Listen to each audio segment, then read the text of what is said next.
बिस्मिल्लाहिर्रहमानिर्रहीम। अस्सलामु अलैकुम वरहमतुल्लाहि वबरकातुहू। अल्लाह ताला से दुआ है कि आप सब खैरियत से होंगे और खैर आफियत से होंगे। आज का मौजू बहुत अहम है, बहुत इम्पॉर्टेंट है।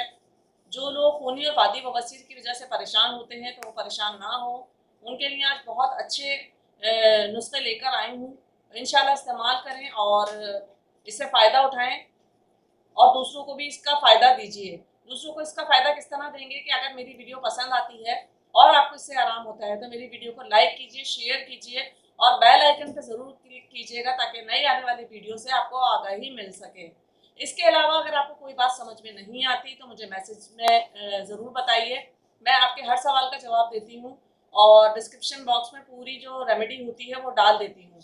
तो वो रेमेडी आप 1 महीने तक इस्तेमाल कीजिए। इंशाल्लाह आपको मुकम्मल तौर पर खूनी और वादी बवासीर से बिल्कुल निजात मिल जाएगी। तो नाज़रीन, सबसे पहले चलते हैं अपने परहेज़ की जानिब। जैसा कि डॉक्टर और हकीम कहते हैं कि सबसे पहले आधी बीमारी तो आपकी परहेज़ से ख़त्म हो जाती है। तो परहेज़ कीजिए। परहेज़ आपको किन चीज़ों का करना है जब खूनी और वादी बवासीर होती है? उसमें तेज़ जो मसाले होते हैं यानी मिर्चें जो होती हैं और जो गरम मसाले होते हैं उससे परहेज़ किया जाता है। इसके अलावा दूसरी चीज़ जो इम्पॉर्टेंट चीज़ है वो है ज़्यादा चिकनाई। यानी खूनी और वादी बवासीर में ज़्यादा चिकनाई बिल्कुल ममनू होती है। इसके अलावा जो गरम चीज़ होती है मसूर की दाल जो हम इस्तेमाल करते हैं इस खूनी वादी बवासीर में, ये भी बहुत ज़्यादा ख़तरनाक होती है। और बड़े का गोश्त जो कि होता ही वादी है उसको भी मना किया गया है। दीगर वादी अशे से मुकम्मल परहेज़ करें, यानी मसालों से तेज़ जितने भी मसाला जात हैं, चिकनाई है, मसूर की दाल है, इससे परहेज़ करें। बकरे का गोश्त का शोरबा आप इस्तेमाल कर सकते हैं, वो भी लौकी के हमरा। जो लौकी होती है उसके हमरा आप इस्तेमाल कर सकते हैं। पतला शोरबा उसमें रोटी से आप खा सकते हैं। इसके अलावा आप क्या खा सकते हैं? मूली खा सकते हैं। मूंग की जो दाल होती है, पतली मूंग की पतली दाल जो होती है वो खा सकते हैं। इसके अलावा मूंग की दाल की पतली खिचड़ी आप खा सकते हैं। और तेल में अगर आप यूज़ करना चाहें तो जैतून का तेल इस्तेमाल कर सकते हैं।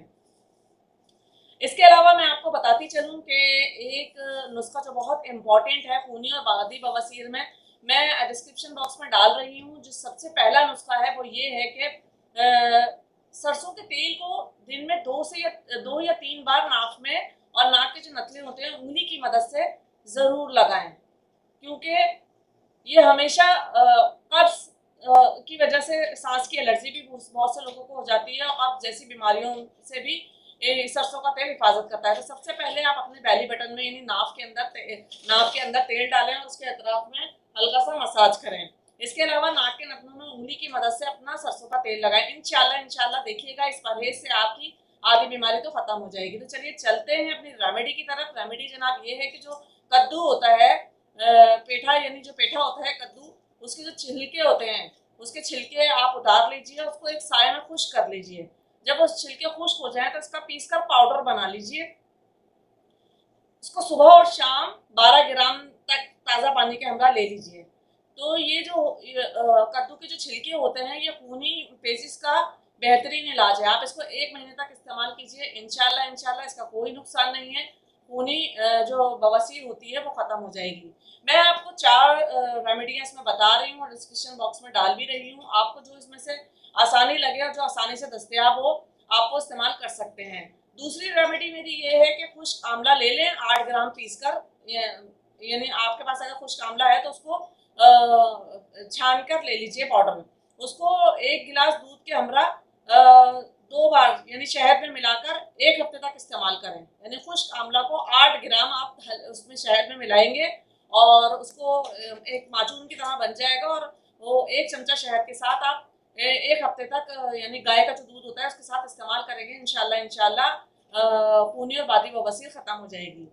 और तीसरी रेमेडी ये है कि मूली के ऊपर वाले जो छिलके होते हैं उसको आप उतार लीजिए। पीलर से उतारने के बाद आप 150 ग्राम खुश्क छिलकों में 50 ग्राम चीनी डालकर पीस लें। यानी जब आपके छिलके सूख जाएं तो उसका पाउडर बना लें, उसके अंदर 50 ग्राम चीनी डाल लीजिए। 150 ग्राम आपने छिलके लेने हैं मूली के और उसके अंदर 50 ग्राम आपने चीनी मिलानी है। सुबह नहार हुए 1 चाय का चमचा ताज़ा पानी के साथ नौश फरमाइए। इंशाल्लाह 1 माह के इस्तेमाल में खूनी और वादी बवासीर जड़ से ख़त्म हो जाएगी। और सबसे आसान नुस्खा आपकी खिदमत में अर्ज़ करने लगी हूँ। जो कि हर कोई कर सकता है, हर इलाके में कर सकता है, चाहे वो किसी भी मुल्क में हो। नीम के पत्ते ले लीजिए 250 ग्राम और अच्छी तरह धोकर साफ करके किसी बर्तन में 2 किलो पानी में डालकर भिगो दें और सुबह को इन पत्तों में को हल्की आंच पर पकाएं। जब सारा पानी खुश्क हो जाए तो हल्के काले रंग का एक गाढ़ा लेसदार मादा बनने लगेगा। ठंडा होने पर इसके काले चने के बराबर जो काले चने होते हैं उसकी गोलियां बना लीजिए। रात सोते वक्त 2 गोलियां ताज़ा पानी से लें। 1 माह तक इस्तेमाल करें, इंशाअल्लाह खूनी वादी बवासीर जड़ से ख़त्म हो जाएगी। बाकी अगर किसी भी खूनी वादी बवासीर की वजह ये होती है कि कब्ज़ हो जाता है, तो कब्ज़ के लिए आप शाम के वक्त 3 या 5 इंजीर को अच्छी तरह धोकर आधा कप पानी में भिगो दें और सुबह नहा मुँह खाकर ऊपर से पानी पी लें। इंशाअल्लाह आपका कब्ज़ ख़त्म हो जाएगा। ये सारी टिप्स मैं डिस्क्रिप्शन बॉक्स में डाल रही हूँ, अगर किसी को समझ ना आए तो वहाँ से वो रेमेडी ले सकता है। इससे इंशाल्लाह आपकी खूनी और बादी बवासीर का ये बेहतरीन इलाज है और आपकी खूनी और बादी बवासीर जड़ से खत्म हो जाएगी। लेकिन फिर आपसे अर्ज करती चलूँ कि आप परहेज जरूर कीजिए। जिन लोगों को मैंने देखा खूनी और बादी बवासीर होती है वो इन रेमेडीज के साथ तेल वाली ग़िज़ाएँ, मसालों वाली ग़िज़ाएँ भी खा रहे होते हैं, तो इससे कुछ आराम नहीं होता। जब तक आप परहेज़ नहीं करेंगे, आपकी बीमारी ख़त्म नहीं होगी। परहेज़ कीजिए, हल्के बकरे का गोश्त का शोरबा लौकी के साथ खाइए, खिचड़ी खाइए, ज़ैतून के तेल का इस्तेमाल कर लीजिए थोड़ा बहुत क्योंकि ये मुफ़ीद है। इसके अलावा किसी और तेल और घी का इस्तेमाल आप नहीं करेंगे। आधी बीमारी आपकी इंशाल्लाह परहेज़ से ख़त्म हो जाएगी। बाकी ये रेमेडी बहुत आसान है, बहुत सस्ती है और कुछ रेमेडी तो ऐसी हैं कि आपकी गली और आपके घर में ही मौजूद होती हैं। यानी नीम के जो पत्तों की रेसिपी मैंने आपको 250 ग्राम पत्ते का बताया, ये बहुत आसान है, ये तो हर घर में और हर गली में होता है, तो ऐसा कोई वो नहीं है, आप परेशान ना हो। इंशाल्लाह आपकी खूनी और बादी बवासीर जड़ से ख़त्म हो जाएगी। आपकी जब बवासीर ख़त्म हो जाए तो मुझे कमेंट बॉक्स में मैसेज करके ज़रूर बताइएगा और अपनी दुआओं में ज़रूर याद रखिएगा, अपनी दुआओं का हिस्सा बनाए रखिएगा। और ये रेमेडीज़ अगर आपको फ़ायदा हो तो अपने किसी दूसरे इंसान जिसको ये बीमारी खून की और बादी बवासीर की हो, क्योंकि ये बहुत तकलीफ़देह बीमारी है, उसके साथ ज़रूर शेयर कीजिएगा क्योंकि जो नेकी आप करते हैं वो घूमकर आपके पास ज़रूर आती है। आपने वो कॉल तो सुना होगा कि अगर आप किसी को कुछ दोगे तो वो लौट कर वापस आपके पास भी आएगा। तो आपसे उम्मीद करती हूँ और दुआ करती हूँ कि अल्लाह ताला हम सबको अपने हिफ्ज़-ओ-अमान में रखे और खैर-ओ-आफ़ियत से रखे। अस्सलामु अलैकुम व रहमतुल्लाहि व बरकातुहू।